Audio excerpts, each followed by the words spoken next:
Viral beredar video viral yang menunjukkan aksi seorang mahasiswa nekat menyelinap ke dalam kelas saat terlambat mengikuti kuliah.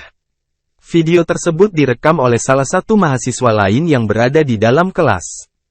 Video diunggah oleh akun TikTok @ironrolling93 pada Selasa tanggal 19 September tahun 2023.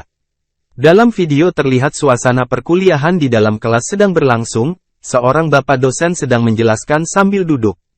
Kemudian, dari arah luar seorang mahasiswa membuka pintu sambil berjongkok, masuk ruangan tanpa diketahui dosen. Ia juga menaruh jari telunjuknya di depan mulut, mengisyaratkan agar teman-temannya diam. Lalu ia menyelinap secara cepat dan langsung duduk di kursi yang berada dekat dengan pintu. Sementara di depan, dosennya masih asyik mengajarkan materi perkuliahan tanpa sadar bahwa ada mahasiswa terlambat yang menyelinap masuk dalam kelas. Mengutip keterangan, video tersebut diberikan caption, "Hayo ngaku jika telat dia kiak gini."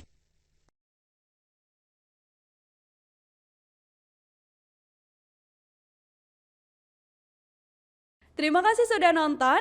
Jangan lupa like, subscribe, dan share ya.